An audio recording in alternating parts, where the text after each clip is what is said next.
Allahumma salli ala Sayyidina Muhammadin wa ala alihi wa ashabihi ajma'in. Bapak Ibu sekalian, hidup ini tidak jauh hanya dari 4 kejadian. Saya lihat ini wajahnya wajah yang berpengalaman menghadapi itu. Saya tidak menyebut tua ya, berpengalaman banyak. Kalau kita tafakuri hidup ini cuma ada 4 kejadian. Satu, kita akan dapat nikmat dari Allah. Setiap saat melimpah, tiada bertepi.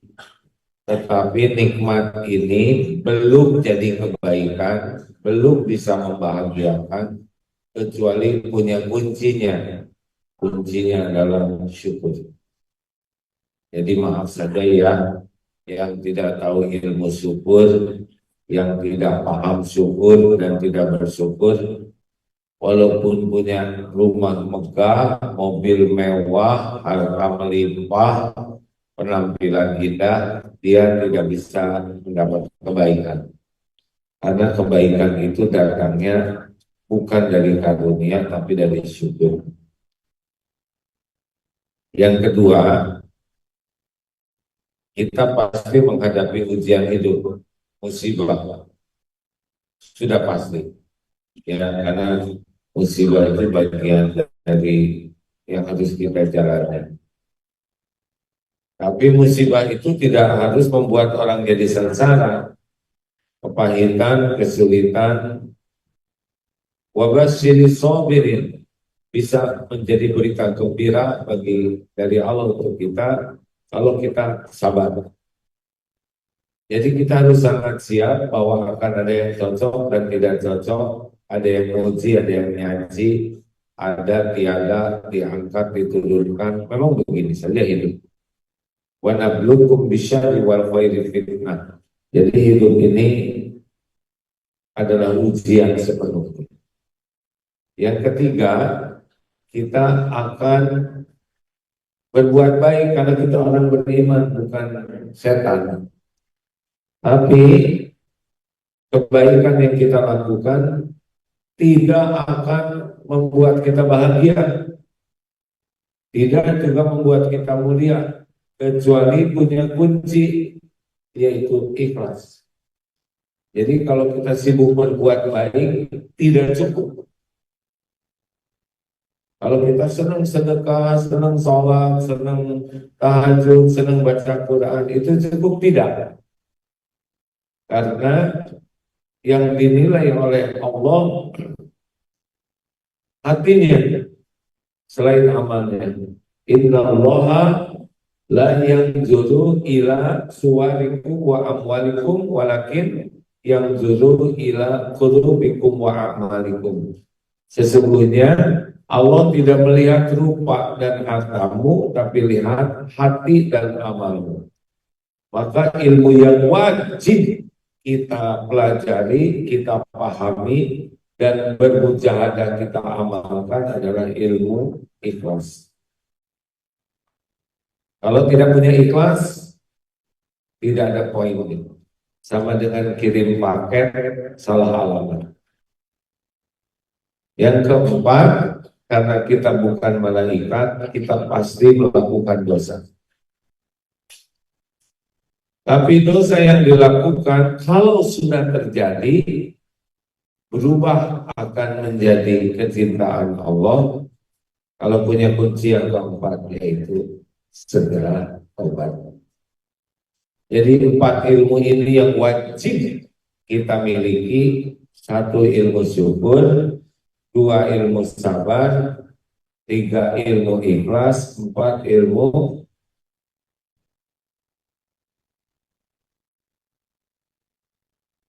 gimana saya masih di sini udah nggak ingat. Yang keempat ilmu tobat. Yang mana nih yang mau dibahas? Yang kelima ilmu serakah ya. Serakah kepada ilmu, bagus. Baik. Pilih mending syukur, mending sabar. Nah, syukur dulu aja lah ya. Jadi dalilnya begini, ajaban li amril mu'min, sungguh mengagumkan urusan orang yang beriman. Ajaban li amril mu'min, inna amrahu kullahu khair. Semua urusannya itu baik. Jadi bagi kita ya, kalau kita diberikan nikmat iman, baik, dipuji baik, dicaci baik, sehat baik, sakit baik, diangkat baik, difitnah baik, lapang baik, sempit baik, banyak uang baik, tidak punya uang baik. Yang membuat baik itu adalah kita benar menyikapinya. Jadi orang beriman mah diuji apa aja oleh Allah ya terserah Allah. Yang penting kita benar menyikapinya. Jadi Bapak punya rumah, punya kendaraan, punya perusahaan, punya aset, itu belum jadi kebaikan. Itu ujian. Jadinya kebaikan kalau lulus ujian. Nah lulusnya itu syukur. Nanti kalau diuji dengan kepahitan, gak ada masalah, sama aja. Ya, bagi orang beriman sama, dua-duanya ujian. Dan jadi kebaikan. Kalau diuji dengan keburukan, kepahitan, dia sabar. Fakana khairullah. Syukur.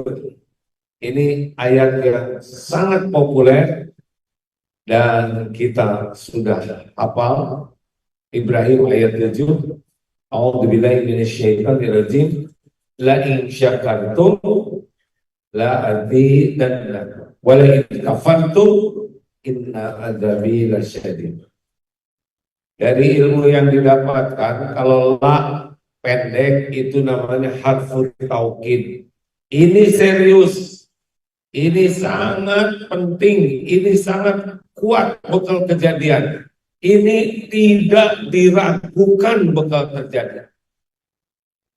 Jadi kalau sudah ada la pendek, itu benar-benar sangat serius, perlu diperhatikan khusus. Ini pesan yang sangat powerful.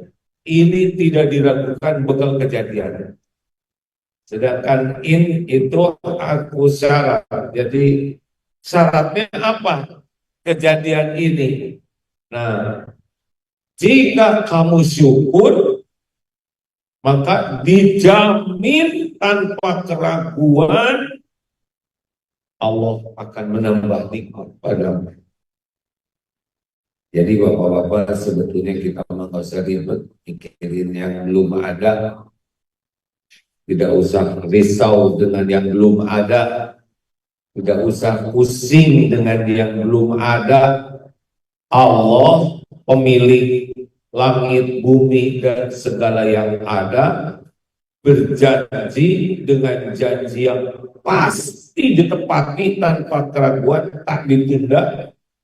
Jika kamu syukur, pasti ditambah. Jadi, udah hidup mah gampang. Syukur aja. Nggak ada ribet-ribetnya, Pak. Banyak keinginan, nggak ada jaminan ditambah. Banyak bersyukur, jamin ditambah. Selama ini aja kita nggak ngerti rezeki itu kayak apa. Ya kan? Nggak pernah membayarkan. Bapak punya rumah di BSD ini. Nggak kebayang. Sama saya juga, Pak. Nggak kepikiran. Nggak kepikiran punya jabatan ini, punya pangkat. Nggak. Selama ini kita kurang syukur, diurus, diberi. Cuma jadi masalah karena kita tidak syukur. Kalau kita syukur benar-benar la in syakartum, la-nya udah pendek lagi tuh. Dijamin ini bekal ditambah. Kalau kita misalkan paham betul ilmu syukur, lebih mudah hidup ini. Satu, orang syukur itu yang bagaimana?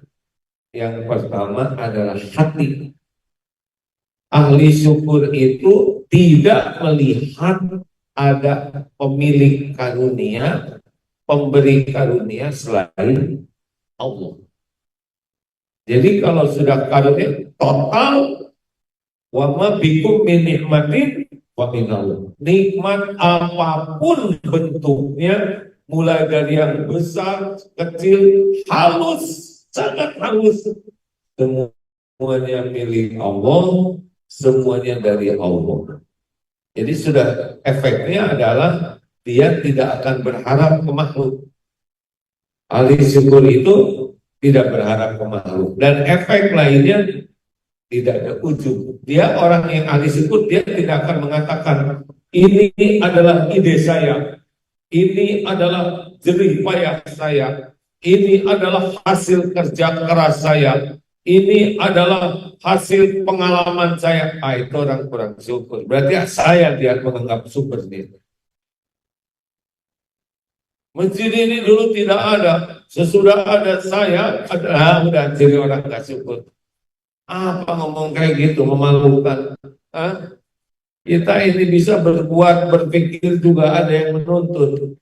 Oh, emang kalau kita punya ide dari kita, enggak, otak ini sepenuhnya milik Allah. Kita bisa punya ilmu dari Allah, kita bisa mikir dari Allah. Tapi saya bekerja keras, yang ngasih tenaga siapa? Yang ngasih sehat siapa? Yang ngasih selamat siapa? Makanya hati-hati ya, kita suka merasa bersyukur, tapi saat yang sama kita sudah menganggap diri kita sebagai sumber karunia. Kita memang harus kerja keras, kita juga kerja cerdas, kita kerja berkualitas, kita kerja tuntas, kita kerja ikhlas. Tapi kalau udah jadi yang kita lakukan, ini min fadlillah. Semua ini hanya dengan karunia Allah. Halo? Jelas tidak nih? Ini serius nih. Karena banyak orang yang merasa dirinya lah. Bagi kita kerja keras, 5 tadi adalah ibadah. Banyak yang kerja lebih keras dari kita, tetap sedikit. Coba tukang batu itu, gebuk batu segitu keras. Banyak yang lebih cerdas dari kita. Oleh karena itu, orang yang ahli syukur yakin semua nikmat ini milik Allah, dari Allah. Jangan bersandar ke makhluk, jangan bersandar ke pekerjaan, jangan bersandar ke gaji, jangan bersandar ke jabatan, jangan bersandar ke aset, jangan bersandar ke relasi, jangan bersandar ke warisan, jangan bersandar ke istri atau suami. Yakin Allah pemberi karunia. Kebayang tidak nih, masuk tidak kita ahli syukur. Makanya orang-orang yang ahli syukur anteng sekarang harga tanah naik, biarin. Ya dipikirin juga tetap naik. Mau diapain coba? Gak ada masalah. Makin lama makin gak kebeli, gak apa-apa. Gak wajib kok punya rumah di BSD. Dari dulu kontrak terus, gak ada harapan bakal punya rumah. Ya sudah, kalau buruk sangka ke Allah, itu yang kejadian. Katanya dolar naik terus, biarin. Punya juga enggak dolar. Mungkin enggak sih dolar di bawah 5.000? Mungkin. Kalau bagi saya sih mungkin, Pak. Tinggal disimpan saja dolar, taruh di atasnya 5.000. Udah dia udah berhasil di bawah 5.000. Ya. Yang menjamin kita itu Allah. Bagaimana ya kalau suami saya nanti pensiun? Berarti suaminya pensiunan. Sederhana. Ya. Kalau suami saya meninggal bagaimana? Dikubur. Terus saya bagaimana? Janda. Ya. Lalu hidup saya bagaimana? Ada Allah, ahli syukur mah ada nggak ada suami tetap yakin yang menjamin adalah Allah. 2, afdhalud doa alhamdulillah. Jadi ciri ahli syukur yang kedua adalah lisannya selalu memuji Allah ala kulli hal, dalam segala keadaan. Sehat, alhamdulillah. Sakit, oh tegang ya. Nyebut alhamdulillah nanti saya jadi sakit. Oh nah, jadi begini ilmunya. Sakit gigi, sabar atau syukur? Bingung. Ya sabar, ya syukur. Yang sakitnya disabarin, yang tidak sakitnya disyukurin. Jadi pada saat kita sakit gigi, yang sakitnya kita bersabar, yang tidak sakitnya jangan sampai sakit gigi satu seakan-akan nikmat dari Allah hilang semuanya. Alhamdulillah, cuma satu. Lidah nggak sakit, hidung tidak sakit, mata, kepala, pundak, lutut, kaki. Lihat masih tidur berteduh di kamar, masih enak, ada tempat tidur, ada selimut, ada AC, ada jangan hilang semua itu gara-gara hadirin, bisa buka mata juga nikmat. Berapa banyak yang nggak bisa buka mata? Bisa melihat itu nikmat besar. Berapa banyak yang nggak bisa lihat? Benar? Nggak pakai kacamata itu nikmat. Pakai kacamata nikmat juga. Bisa mendengar, alhamdulillah. Bisa bernafas, alhamdulillah. Bisa mencium bau, alhamdulillah. Bisa mulut terbuka, alhamdulillah. Berapa banyak yang nggak bisa bicara?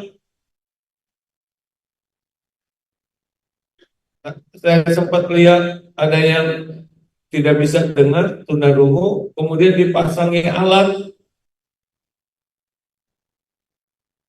Wah, buat apa gembiranya?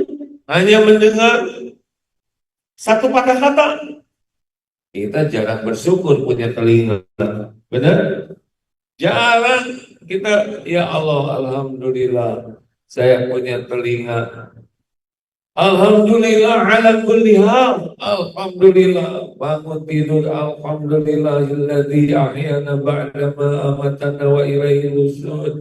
Pas bisa duduk, alhamdulillah, terima kasih ya Allah, saya bisa duduk, bisa bergerak, bisa berdiri, alhamdulillah. Berapa banyak yang nggak bisa berdiri? Ini serius sendiri. Jarang orang berdiri bersyukur, benar? Bisa melangkah. Berapa banyak yang tidak bisa bergerak sama sekali?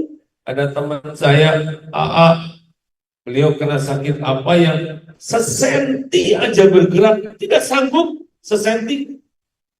Ini saya mendengar perkataan, saking sakitnya kita bisa bergerak, jarang bersyukur. Masuk ke toilet, bersyukur aja di rumah, alhamdulillah saya ada di rumah berteduh, lihat ada barang di rumah banyak, ke kamar mandi, alhamdulillah toilet segitu dekatnya. Berapa banyak yang jauh dari toilet, yang harus antri. Lihat coba video yang nggak punya toilet dan antri 100 orang sepanjang lapangan sepak bola. Udah, saya nggak mau ceritain gimana penderitaan kita. Alhamdulillah, lihat makanan ada, punya kulkas, di dalamnya ada isi. Alhamdulillah. Tiba-tiba istri datang, Pak, alhamdulillah punya istri. Perkara perkataannya ada yang gak enak, alhamdulillah. Ya, yang penting ada istrinya, benar? Suami ngorok, bagaimana Bu? Alhamdulillah, berarti punya suami, suaminya hidup, ya kan? Alhamdulillah, serius. Lihat di rumah, cucu lagi gambar dinding, dicoret-coret, alhamdulillah, cucunya sehat. Berapa banyak yang ingin punya cucu, ingin punya anak? Berapa banyak yang ada cucunya, anak yang tidak bisa jalan, tidak bisa bergerak? Kenapa kita tidak bersyukur? Kenapa jadi emosi begini saya? Sibuk aja mikirin yang nggak ada. Sibuk aja kecewa. Sibuk gak sesuai dengan harapan. Syukur. Syukur. Sabar atau syukur? Syukur batuknya cuma dikit. Pernah dengar batuk yang sampai perat-perat betul kan? Syukur, syukur punya mobil sudah senior, saya tidak nyebut mobil tua ya, mobil antik lah, yang antik kan tua. Alhamdulillah masih bisa jalan, tapi penyok-penyok. Alhamdulillah yang penyok mobilnya bukan jidat kita. Alhamdulillah, alhamdulillah, alhamdulillah. Nangis Pak, benar demi Allah. Kalau kita lihat sesuatu dan kita syukuri, nangis, nangis, hilang rasanya beban-beban hidup ini. Ini serius. Ngomongin aja saya pengen nangis ya. Nangis Pak.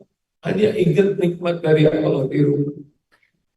Yang punya anak. Ingat berapa banyak orang yang mati-matian ingin punya anak. Betul tidak? Oh, sejauh mata memandang, telinga mendengar. Cuma nikmat yang ada dari Allah. Jantung berdetak, bisa nafas gratis. Makanya supaya nambah syukur tuh jalan-jalannya tuh ke ICU. Lihat saudara-saudara kita yang terbaring di ICU gak bisa apa-apa, nafas susah, jantung berdetak tidak teratur, bergerak tidak bisa, makan susah. Perhatikan, bukan mensyukuri keadaan orang, supaya kita sadar. Sebetulnya saya berharap Pak Prabowo Presiden ini kalau dengar ya Pak Prabowo, gimana? Pak Prabowo ajak para menteri itu, para pejabat itu, dan nanti kalau melantik gubernur ke penjara ya. Kalau bisa itu para menteri diam di penjara gitu, yang benar-benar repot. Ya bangsa sebulan lah, bukan sebagai terdakwa, supaya bersyukur nikmatnya bebas itu seperti apa. Saya dengar dari orang yang pernah di penjara, dan penjaranya itu penjara yang padat, sampai katanya nelonjorin kaki nggak bisa, mau ke toilet itu susahnya luar biasa, nggak ada makanan, nggak ada pegel, nggak ada obat, sengsara. Kita nikmat bebas seperti ini nggak disyukuri. Kalau kita bisa bersyukur apa, nggak ada kekurangan apa-apa kita. Makanya lihat, pergilah ke tempat-tempat yang rumahnya sangat sederhana. Rumah kita jadi besar.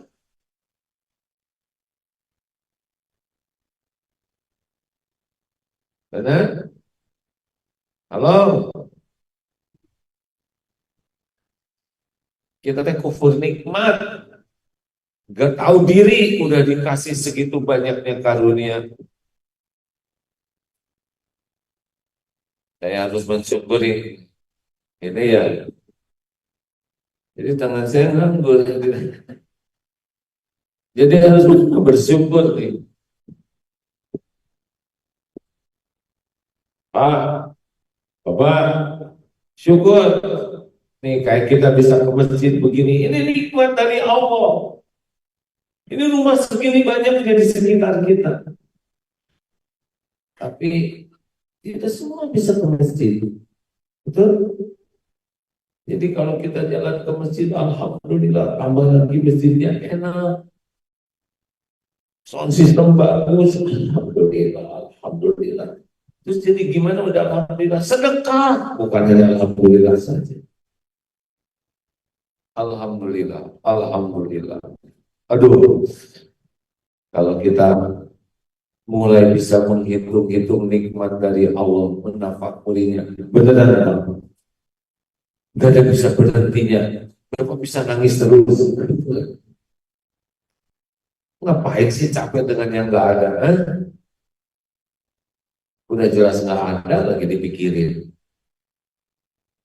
Ini sebentar lagi, sekarang udah tahun baru, masa iya, wah itu ada produk HP baru, mobil baru, terus aja beli, gak akan pernah ada puasnya, sampai dijejali tanah. Qad aflaha man aslama wa ruziqa kafafan wa qana'ahu Allah bima atan. Amat sangat beruntung, bahagia orang yang Islam, cukup rezekinya dan qanaah, puas dengan apa yang Allah berikan. Kalau kita sibuk mensyukuri yang ada, puas, gimana kita bisa maju? Allah yang janji kita akan dikasih walaupun kita nggak kepikiran. Allah tahu keperluan kita lebih tahu dari kita sendiri. Allah tahu keinginan kita. Allah tahu apa yang terbaik bagi kita. Kemarin ada wakil wali kota yang terpilih silaturahim ke pesantren. Terima kasih atas doanya. Saya sekarang kepilih, perasaan saya nggak ngedoain Bapak kepilih ya kan? Waktu beliau datang doanya begini, Pak, saya nggak ngedoain menang ya.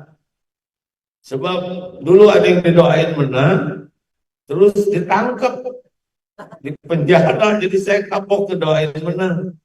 Saya doain aja, mudah-mudahan Bapak dapat takdir terbaik dari Allah. Kalau memang baik bagi dunia akhirat sing jadi. Tapi kalau bekal jadi mudarat dunia akhirat sing gak jadi apa? Jadi kemarin datang, jangan bilang didoakan saya dan saya nggak ngedoain Bapak jadi. Allah yang tahu apa yang terbaik.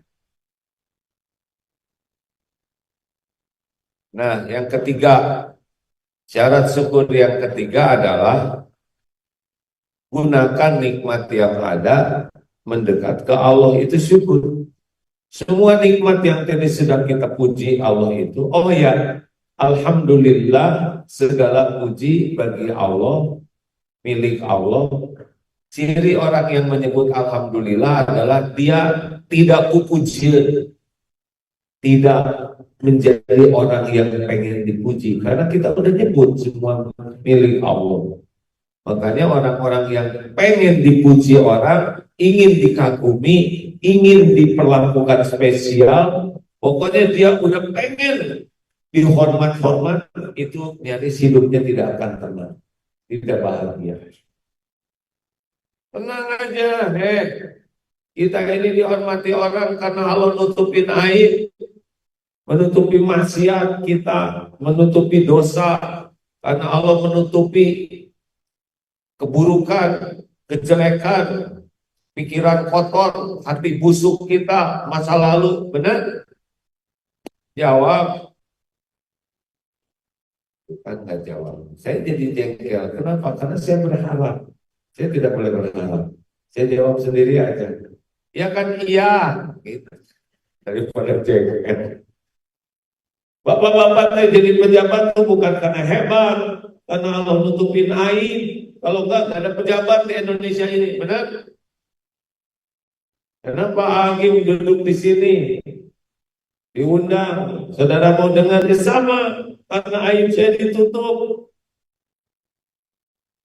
Kesalahan, kekurangan, masa lalu, dosa-dosa. Kalau dibuka, bubar. Beneran. Makanya udahlah. Nggak usah ribet dengan pujian orang, penilaian orang. Gak ada apa-apanya. Orang mau menghina kita, sok aja. Dia nggak tahu apa-apa juga, ya kan? Penghinaan orang ke kita juga cetek, gak ada apa-apanya. Belum nyobain sih dihina rame-rame. Udah.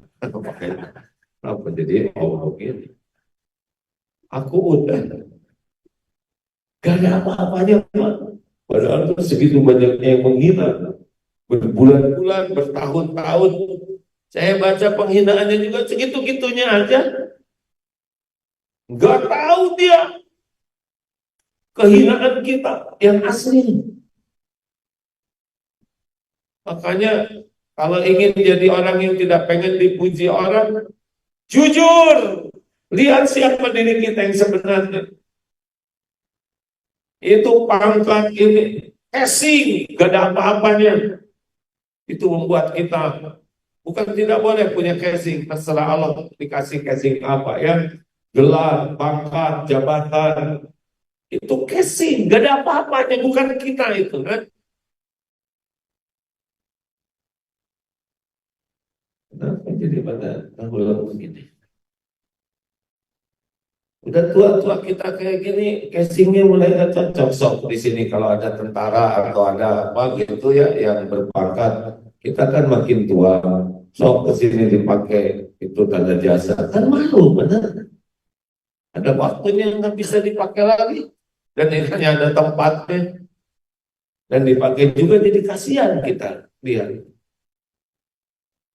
Halo, udah, jangan pengen dipuji orang, bikin kita nggak bisa alhamdulillah. Lepas dari pengen dipuji orang, hidup tenang. Ingin dipuji, ingin dihormati, ingin dikagumi, ingin diperlakukan spesial, pasti gak kebahagiaan. Pasti itu jengkel, kecewa, uring-uringan. Kenapa?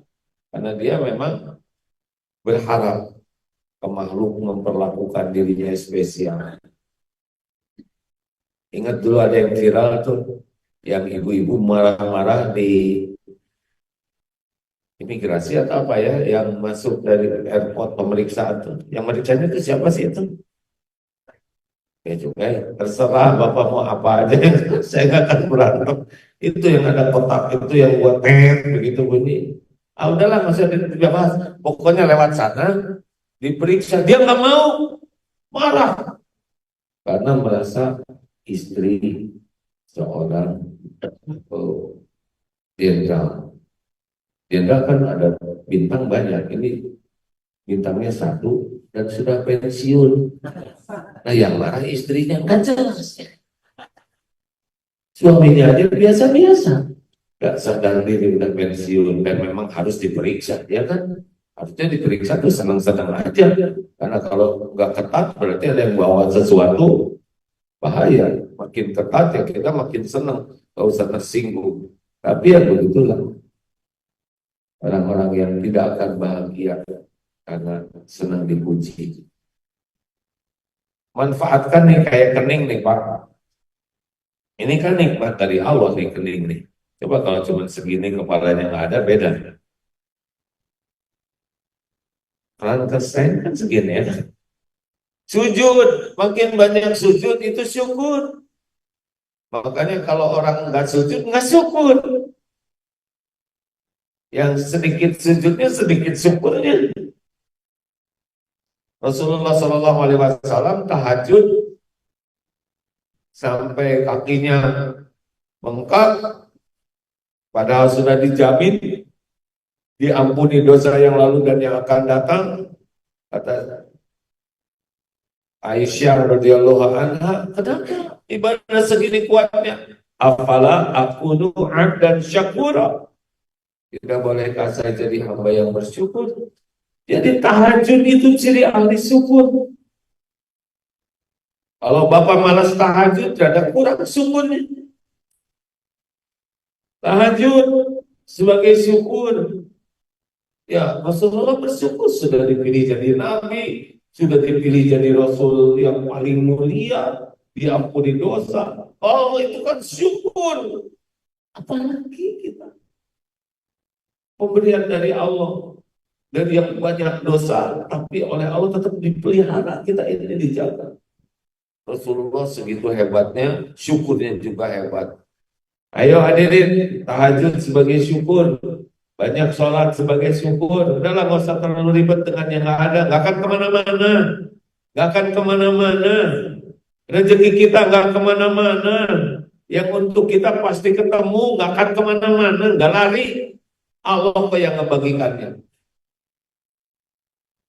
Tapi kalau kita syukur ditambah.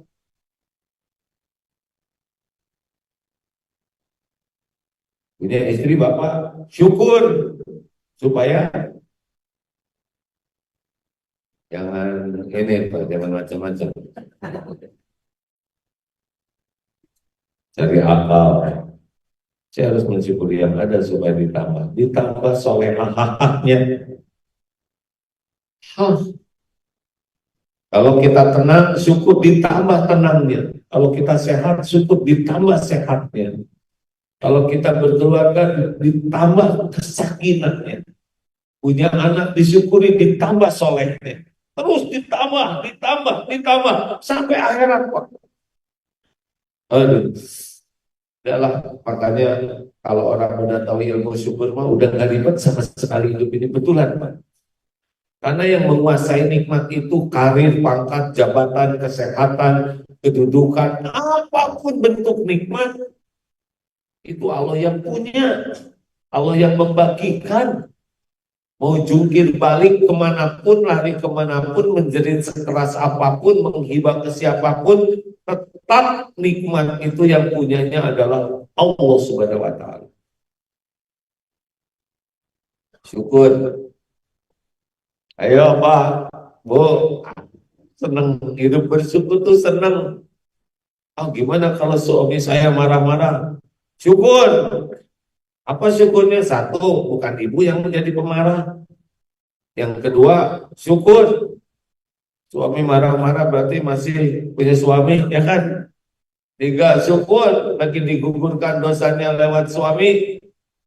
Empat, syukur. Suami marahnya di rumah, bukan sama orang-orang, bisa jadi masalah. Sehingga Allah tahu kita mensyukuri, nanti suami saya jadi tambah marahnya. Bukan, nanti ditambah sabar. Allah yang membolak-balik hati suami. Dengan marahnya suami, misal, atau marahnya istri, kita bisa evaluasi diri. Ya Allah, gara-gara istri atau suami marah, saya jadi tahu pasti ada dosa saya. Jadi tobat kitanya. Allah tahu, tinggal dibalikin aja hati suami dan istri itu gampang. Semua makhluk itu dikuasai Allah. Kita nggak bisa membolak-balik hati. Itu Pak. Oh, enak. Ayo, punya telinga, gunakan dengar ilmu. Punya mata, orang yang matanya syukur pasti kangen dengan yang menguatkan iman. Quran, bacaan-bacaan, tayangan-tayangan yang menguatkan iman. Kalau tidak syukur, mata melihatnya yang sia-sia dan melihat yang haram. Ini cobaan buat zaman kita sekarang ini nih. Tidak sedikit yang ke masjid mah soleh-soleh begini. Nanti di jalan sudah mulai aktif tuh. Yang dilihat tetap Bismillahirrahmanirrahim. Diskit, nggak kuat. Rasulullah SAW bersabda langsung kita. Nggak tahu gimana tuh. Kalau udah dengar Quran, dengar hadis, dengar ustaz ceramah, jadi skip. Beda dengan pantai indah, apa berenang, gitu. Orang berenang gitu. Ya nafsu pasti sukanya melihat yang tidak disukai Allah. Orang yang syukur hanya mau milih yang disukai Allah. Makanya kalau orang senang baca Quran, tenang hidupnya, nggak ribet. Tapi kalau orang yang suka lihat yang haram-haram, otaknya tuh ngeres aja. Maunya kemana? Nanti nyarinya tuh yang menyesuaikan dengan pandangan. Udah dengar cerita seorang suami yang nanya begini, udah dengar belum di sini? Belum, kan saya baru mau sekarang ceritanya. Daripada saya nanya, tunggu jawaban, buang waktu, udah saya jawab sendiri aja. Lain kali nggak akan nanya. Ustaz, kenapa ya saya itu kurang, ini bukan saya ya, nanti dipotong lagi bahaya. Seseorang bilang begini, kenapa ya kok istri itu kurang nyengsreng, nyengsreng, ya kurang antusias lah, kata yang Ustadznya nanya, mungkin istrinya kurang perawatan, butuh eksim. Oh enggak, ini full perawatan, kinclong. Atau mungkin kurang ingatan atau berkepribadian ganda. Tidak, istrinya normal pikirannya, baik. Tapi kenapa ya kok kurang gitu. Ustadznya langsung menjawab, oh kalau gitu Bapak biasa melihat yang tidak halal. Ustadz tahu dari mana? Gitu. Karena orang kalau matanya senang lihat yang haram, maka yang halal jadi tidak menarik.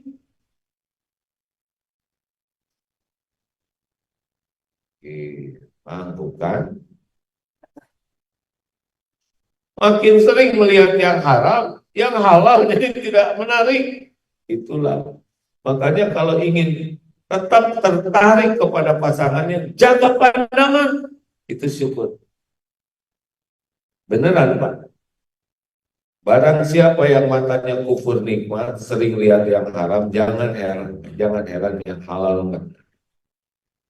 Walaupun luar biasa menariknya, tapi sudah nafsu. Nah, 4, punya apa lagi? Harta. Ayo, sedekah. Ini takdirnya kita diberi ladang amal ini, masjid ini. Udah nggak usah kebanyakan mikir, jebet-jebet aja Pak. Kebanyakan mikir cenderungnya kikir. Mana qasad shadaqatun min mal, tidak berkurang harta dengan sedekah. Dalam hadis lain Sahih Bukhari, bal yazda, kecuali nambah, tambah. Kenapa ya kok berat sekali sedekah? Al-Baqarah 268. Asyaitonu ya'idukumul faqra wa ya'murukum bil fahsya. Setan menakut-nakutimu, membisikkan, menjanjikan kefakiran. Jangan, ini kamu capek-capek nyari uang susah tahu. Sekarang tuh kalau ini disedekahkan berkurang rekeningnya. Nanti nggak ada lagi loh, kamu banyak kebutuhan, anak-anak, terus aja ngomel itu. Di setan didengar. Ada juga yang dalam bentuk manusia, ya kan? Ada nggak di rumah? Jangan kebanyakan Pak sedekahnya.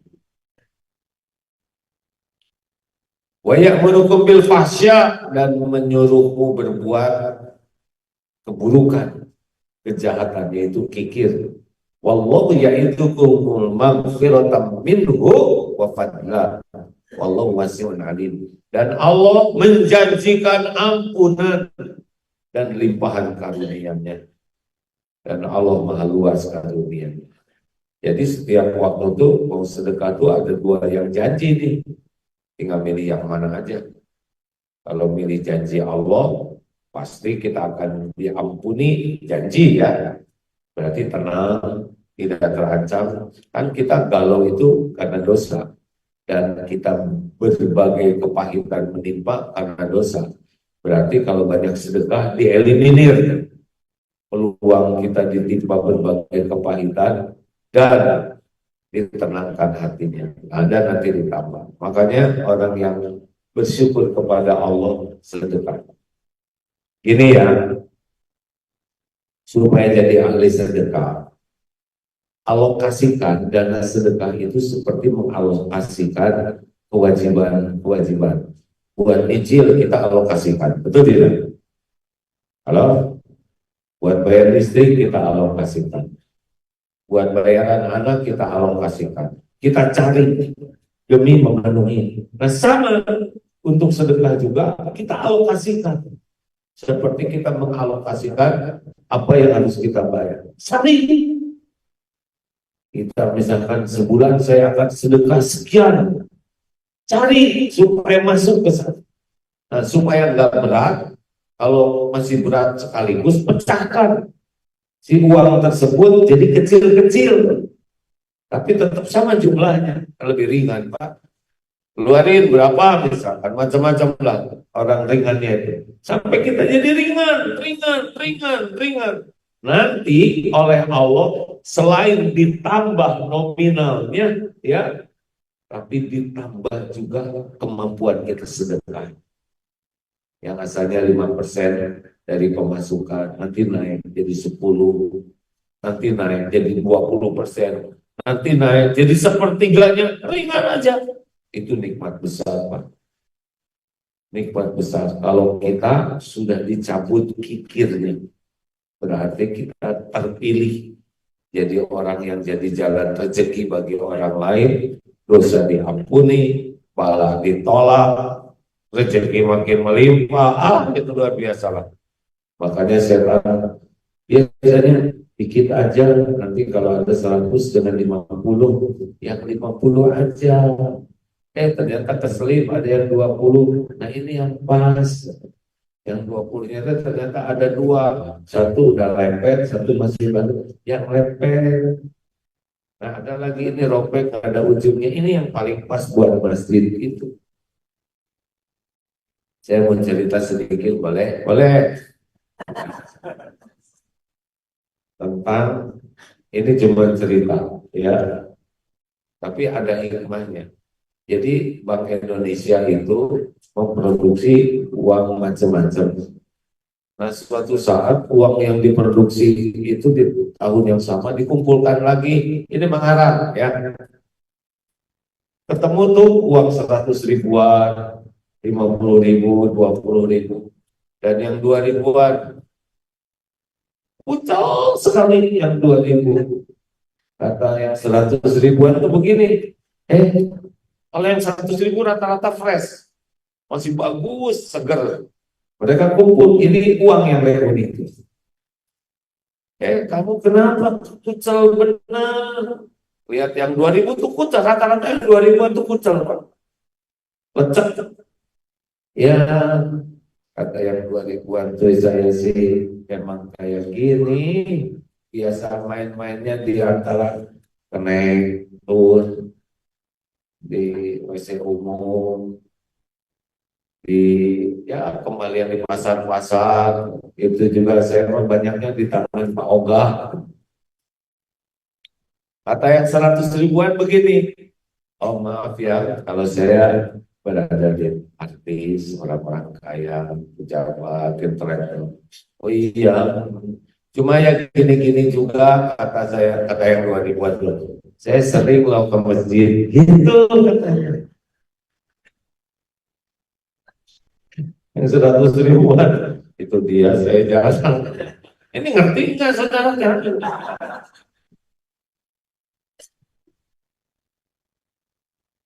Ayo, punya mobil angkut orang kalau mau pergi jemput.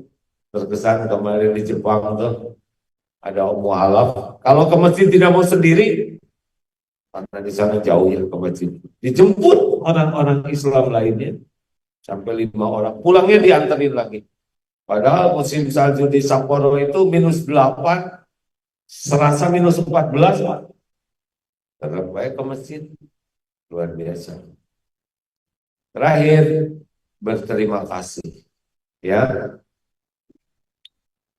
Waman lam yaskurin nas, lam yaskurillah. Barang siapa yang tidak berterima kasih sama manusia, tidak bersyukur. Makanya anak yang tidak tahu bakti ke orang tua, hidupnya bakal susah. Karena kufur nikmat, bakti ke orang tua bagian dari syukur.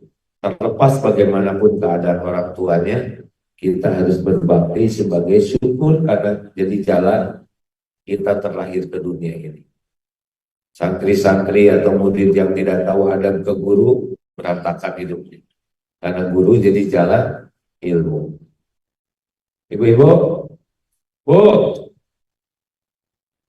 neraka penghuninya kebanyakan laki perempuan. Sudah. Kenapa, Bu? Kufur. Kufur ke Allah bukan. Kufur ke suaminya. Gila setitik rusak susu setengki.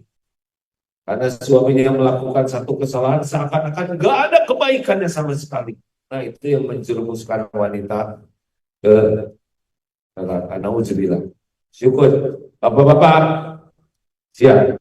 Ya kalau nanti di rumah perjuangan Bapak dinihkan, sabar aja, doakan supaya bisa bersyukur. Jangan ditutup, sing syukur kamu, jangan begitu Pak. Nanti makin gak syukur, tenang aja. Terakhir bonus atahadus bin nikmah. Boleh punya rumah bagus, boleh punya mobil bagus, boleh, boleh punya dunia ini, boleh. Nabi Sulaiman juga punya. Tapi ada tapinya. Setiap orang yang lihat apa yang Allah titipkan, kita declare ini adalah milik Allah. Ini adalah amanah Allah. Ini adalah titipan Allah. Dan ini nanti dihisab oleh Allah di akhirat. Gitu. Jadi, wah Bapak mobilnya bagus betul nih. Ya ini ujian dari Allah. Amanah dan mobil ini bakal dihisab di akhirat. Yang ngomong itu, jadi ingat ke Allah. Makanya nggak usah iri-iri, lihat rumah orang, lihat mobil orang, lihat pangkat jabatan orang. Di dunia kerennya sebentar, di akhirat dihisab itu. Wa ilaina turja'un. Beneran Pak. Nggak usah iri, lihat rumah orang lain, bisa ngejungkal tuh dengan rumah itu. Tapi kita jangan ngejungkal nih, itu dengki namanya. Udah nggak punya, menyumpahin orang. Siapa tahu beliau itu disyukuri. Nabi Sulaiman punya istana Pak. Kita nggak usah menilai orang, wah mobil bagus, pertama nyicil yang pasti. Yang kedua ngejungkal di akhirat. Diam kamu. Kita nggak berhak menilai orang, tapi kita usahakan menilai diri. Rumah bagus untuk orang belum tentu cocok untuk kita, Pak. Jabatan bagus untuk orang bisa ngejengkang nih kita ini. Semua pejabat pasti berakhir jabatannya. Semua pejabat pasti berakhir hidupnya. Semua pejabat pasti dihisab, dituntut pertanggungjawabannya. Itu saya lihat hakim-hakim yang kemarin memutuskan itu. Aduh, ya akhirat dia nggak ngerti, bekal hancur habis-habisan itu. Berapa lama sih di dunia jadi hakim? Yang pasti itu di akhirat. Wajib hancur-hancuran. Dan kalau udah tua model kita gini, mau ngapain juga? Punya uang, diapain? Beli motor, kebut-kebutan, masuk angin, enter wind. Ayo, mau ngapain kita? Ke pantai, berjemur, kering. Mau makan apa-apa, banyak duit. Duren, dikarungin kita. Udah tua, saya berani ngomong gini karena saya udah tua juga ya, udah ternyata gini nih. Dulu mau naik motor senang-senangan, sekarang naik motornya sebentar, keroknya tuh yang lama. Makanya kalau lihat makin tua orang makin senang sama dunia tuh bodoh, jangan tersinggung ya, tersinggung pasti saudara. Kenapa bodoh? Karena makin tua makin dekat berpisah dengan dunia ini. Kita makin tua ini makin mau pisah. Iya kan? Masa makin tua makin serakah, mau dibawa kemana? Berantem nanti tuh anaknya. Kalau nggak barokah. Kubur babak belur. Udah. Terima kasih Bapak Ibu sekalian. Jadi emosi begini saya. Banyak doa Allahumma a'inni ala dzikrika wa syukrika wa husni ibadatik. Saya ceramah di tempat ini udah lama nih, tiap pagi Ahad sebulan sekali ya. Lihat perubahannya wajahnya sekarang lebih tenang gitu ya. Nanti kelihatan menjelang berdiri tuh mau take off tuh ya. Stop. Doakan hadirin, saya bulan ini genap 63 tahun ini. Pas nih. Kemarin di masjid itu ada minta doa begini, ada seorang ibu-ibu usianya 83 tapi ngakunya 38. Sudah sepuh AA, saya ini sering bukan suka sekali ke pengajian. Rumah saya di Bekasi. Saya naik bis A, ibu sama siapa? Sendiri. Bayangkan, terus pergi ke pengajian. Ya, ya saya senang. Suami mana? Suami saya sudah meninggal waktu usia 63. Pas lagi 63 lagi, 63 lagi. Udah gitu masuk ke Instagram. Ah, ibu itu mau umroh tidak ya? Ditanya ibu mau umroh enggak? Ya, saya sedang berusaha nabung. Masya Allah, ada hamba Allah ngongkosin itu. Dan tolong katanya, jangan sebut nama saya. Yang penting ibu itu bisa berangkat umroh. Tuh, dari mana aja rezeki ya? Kenal enggak? Apa enggak? Dari sekian begitu banyak beliau ngacung juga enggak cerita tentang umroh, tapi cerita tentang mensyukuri punya umur dengan banyak belajar agama. Terima kasih, banyaklah bersyukur, jangan ribet dengan yang belum ada. Boleh punya keinginan, boleh punya cita-cita, tapi jangan sampai keinginan membuat kita mengkufuri nikmat yang ada. Silakan punya keinginan dan kuncinya adalah syukuri yang ada. Insya Allah, Allah jamin, Allah beri yang belum ada yang lebih baik. La in syakartum la azidannakum. Allahumma salli wa sallim wa barik ala sayyidina Muhammad wa ala alihi wa ashabihi ajma'in. Ya Allah, Allahumma a'inna ala dzikrika wa syukrika wa husni ibadatik. Ya Allah, tolonglah kami agar menjadi hamba yang selalu ingat padamu dimanapun, kapanpun. Ya Allah, jangan biarkan hati ini berpaling darimu. Walaupun sesaat, jangan biarkan hati ini lalai darimu. Ya Allah, tolonglah kami agar bisa bersyukur dengan nikmat apapun yang Kau beri. Tenggelamkan diri kami dalam samudra bersyukur yang tiada bertepi, ya Allah. Dan tolonglah kami agar umur yang tersisa ini bisa mempersembahkan ibadah terbaik kami untukmu, ya Allah. Rabbana atina fid dunya hasanah wa fil akhirati hasanah wa qina adzabannar. Subhana rabbika rabbil izzati amma yasifun. Wassalamu ala mursalin walhamdulillah. Terima kasih. Assalamualaikum warahmatullahi wabarakatuh.